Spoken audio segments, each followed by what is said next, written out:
Hello champions, welcome to Origin. मेरा नाम Prince Kumar है और आप सभी का ओरिजिन में बहुत बहुत स्वागत है। इस वीडियो लेक्चर के थ्रू हम पढ़ने वाले हैं बिल्कुल अपने एक फ्रेश टॉपिक के बारे में, जिसका नाम है how are poor people identified. यानी कि किस प्रकार से हम लोग आइडेंटिफाई कर सकते हैं पुअर पीपल को, यानी कि किस प्रकार से हम लोग पता कर सकते हैं कि कौन पुअर है और कौन नहीं है। इस प्रकार के चीज़ों को हम लोग किस प्रकार से जान सकते हैं। तो इसको समझने के लिए हम लोगों को समझना पड़ेगा जेल कॉस्ट ऑफ लिविंग। देखिए, इसको समझने के लिए ना थोड़ा हमारे पास बहुत सारे टॉपिक हैं, अलग अलग टॉपिक हैं, इसके बारे में हम लोग पढ़ेंगे। लेकिन सबसे पहला हमारा है जेल कॉस्ट ऑफ लिविंग। इसके बारे में हम लोग पहले पढ़ेंगे। इन pre independent India, Dadabhai Naoroji was the first who discuss the concept of a poverty line. जब हमारा देश आज़ाद नहीं हुआ था, यानी कि जब यहाँ पे अंग्रेज़ों का शासन था, तो उस समय पे अंग्रेज़ों ने हमारे इंडिया के लिए उतना कुछ खास तो किया नहीं। पॉवर्टी लाइन को उन्होंने डिफ़ाइन भी नहीं किया था। हालांकि वो तो हमारे लिए कुछ किए ही नहीं थे, कुछ करते ही नहीं थे, वो केवल अपने फ़ायदे के बारे में सोचते थे। तो दादा भाई नौरोजी उस समय पे एक ऐसे मात्र इंसान हुए जिन्होंने ये बताया कि आखिर पॉवर्टी लाइन को किस प्रकार से हम लोग डिफ़ाइन कर सकते हैं और किस प्रकार से हम लोग गरीब लोगों को आइडेंटिफाई कर सकते हैं। तो दादा भाई नौरोजी थे जिन्होंने कि हम लोगों को अंग्रेज़ों के शासनकाल में ये बताया कि आखिर पॉवर्टी लाइन क्या होना चाहिए, क्या होता है, और उसको हम लोग देखते हुए किस प्रकार से पुअर को आइडेंटिफाई कर सकते हैं, ये चीज़ उन्होंने बताया था। तो क्या था जेल कॉस्ट ऑफ लिविंग, इसके बारे में ही हम लोग आज जानेंगे।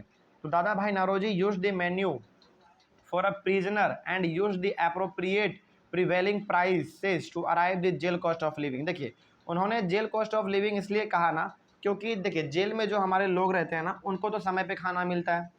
यानी कि उनको तो उनके लिए तो ऐसा नहीं होता है कि जब उनका मन करेगा तब वो जेलर से मांग लेंगे खाना कि भैया हमको भूख लग गया है, भोजन ला के दीजिए। नहीं, वहाँ पे ऐसा नहीं होता। वहाँ पे बिल्कुल एक टाइम पीरियड के अनुसार आपको भोजन मिलता है, यानी कि वहाँ पे फिक्स्ड तरीके से आपके ऊपर पैसे खर्च किए जाते हैं। जब आप मांगेंगे तब आपको नहीं मिलेगा, लेकिन जो वहाँ का टाइम टेबल है, जो वहाँ का नियम कानून है, उस हिसाब से ही आपको भोजन वहाँ पे मिलता है। तो वहाँ पे आप कह सकते हैं कि पूरी तरीके से ना एक सिस्टम बना हुआ है। तो उन्होंने कहा कि बाहर में तो लोग अपने घर में जितना मन करे उतना दिन में वो खर्च कर सकते हैं। यानी कि हम लोग यदि हम चाहें तो आज 2000 रुपये का भी खाना खा सकते हैं, 5000 का भी खा सकते हैं, यानी कि मेरे ऊपर डिपेंड कर रहा है।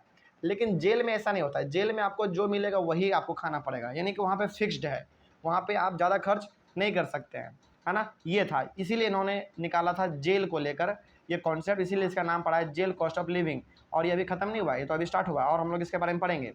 Since only adults stay in the jail, but in reality, that is in actual society, children are also present. Thus he thus made appropriate judgments adjustment for arriving at poverty line. तो जब ये system कर रहे थे, यानी कि जब वो जेल कॉस्ट ऑफ लिविंग निकाल रहे थे, तो उस समय पे उनको लगा ना कि केवल जेलों में एडल्ट ही रहते हैं, यानी कि 18+ ही रहते हैं। लेकिन नहीं, एक्चुअल में देखा जाए तो हमारे ऐसे भी बहुत सारे जेलों में ऐसे बच्चे हैं जो कि बाल सुधार केंद्र में भी हैं। यानी कि वो जेल उसको नहीं कह सकते हैं, आप उसको बाल सुधार केंद्र कह सकते हैं। जो छोटे मोटे उम्र में ना क्राइम कर लेते हैं, उनको बाल सुधार केंद्र में रखा जाता है। और यदि एक्चुअल सोसाइटी में ये देखा जाए, हालांकि देखिए दादा भाई नौरोजी पूरे इंडिया के लिए निकाल रहे थे पॉवर्टी लाइन का मेजरमेंट, है ना। तो उन्होंने चूज किसको किया? जेल को किया, जेल में रहने वाले को किया। लेकिन दादा भाई नौरोजी को लगा कि यार केवल यदि हम जेल को नज़र में रख के करेंगे तो फिर ये गलत नियम, गलत डाटा निकल जाएगा, क्योंकि समाज में तो छोटे छोटे बच्चे भी हैं, है ना। तो दादा भाई नौरोजी को लगा कि यदि जेल के ऊपर करेंगे ना तो ये गलत हो जाएगा। मतलब कि यदि जेल के ऊपर यदि एडल्ट हैं, वो कितने खर्च कर रहे हैं, उनके ऊपर कितना खर्च हो रहा है, केवल इसको हम लोग निकाल लें तो गलत हो जाएगा, क्योंकि समाज में तो हमारे पास छोटे छोटे बच्चे भी हैं, है ना। तो उन्होंने क्या किया? उन्होंने देखिए यहाँ पे क्या किया है। He assumed that 1/3 population consisted of children and half of them consumed very little while the other half consumed half of the adult diet। अब इसका मतलब क्या हुआ? देखिए, सबसे पहली बात तो उन्होंने क्या किया, इस चीज़ को आप ध्यान से समझ लीजिएगा, ठीक ना।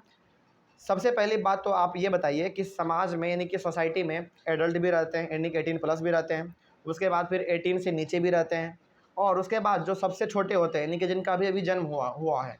यानी कि 3 प्रकार के कैटेगरी आपको देखने को मिलेंगे सोसाइटी में। सबसे पहला, जिनका जन्म अभी बहुत समय ही, मतलब कम समय हुआ है जिनका जन्म हुआ है, और वो केवल मतलब कि वो ना के बराबर खाना खाते हैं, है ना। जिस बच्चे का जन्म हुआ हो, 5 दिन 10 दिन 20 दिन हुआ हो, वो तो ना के बराबर खाना खाते हैं, है ना।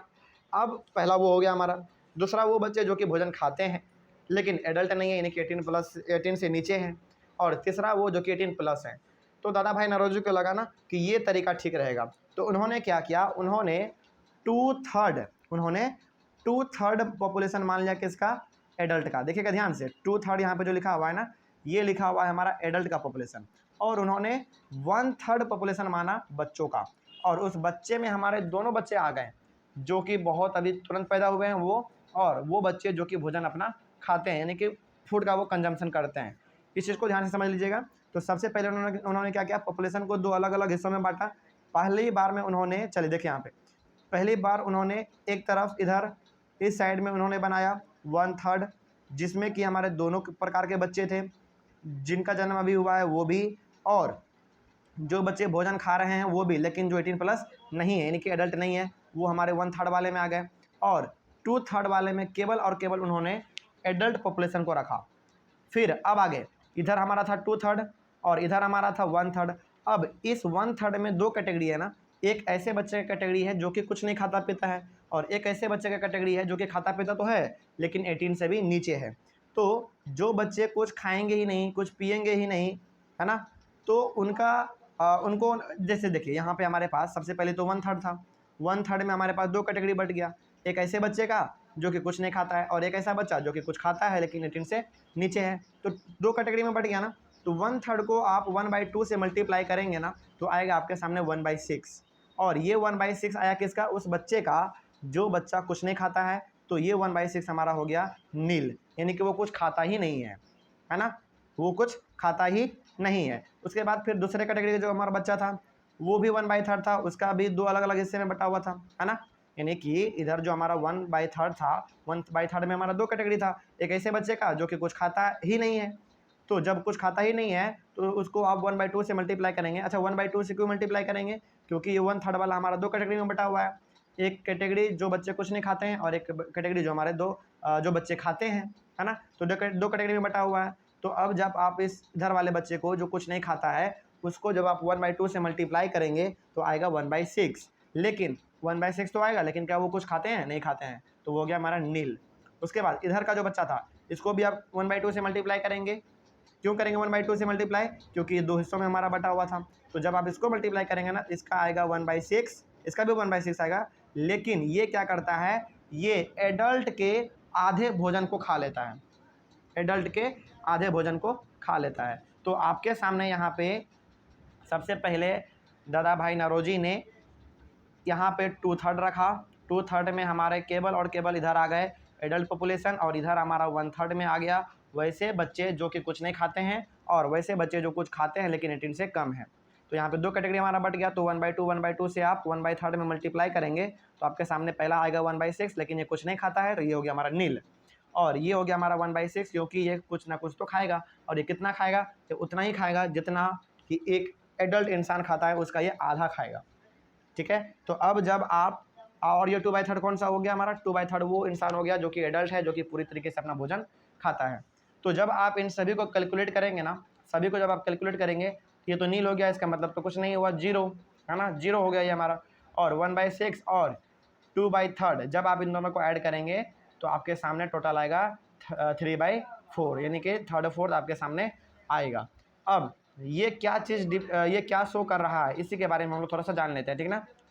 देखिए यहाँ पे, this is how he arrive at the factor of 3/4 के फैक्टर पे ये पहुँच गए।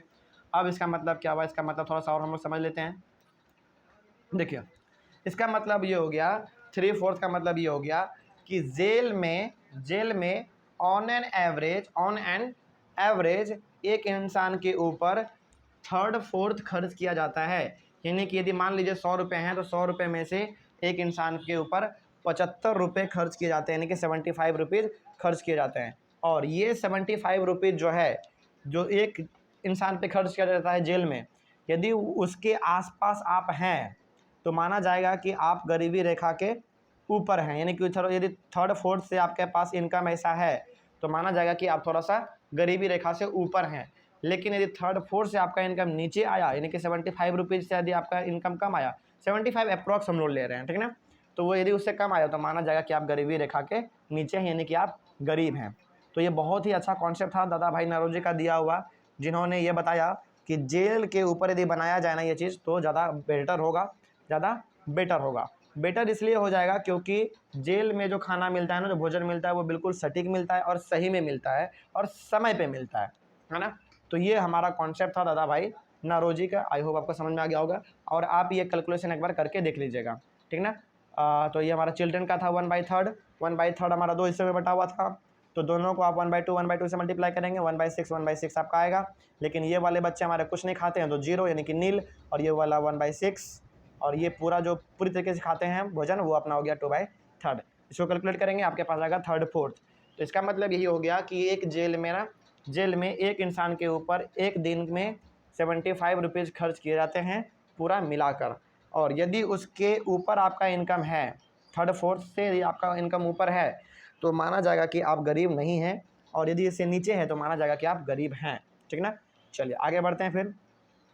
The weighted average of consumption of the 3 segments gives the average poverty line, which comes out to be 3rd 4th of the adult jail cost of living।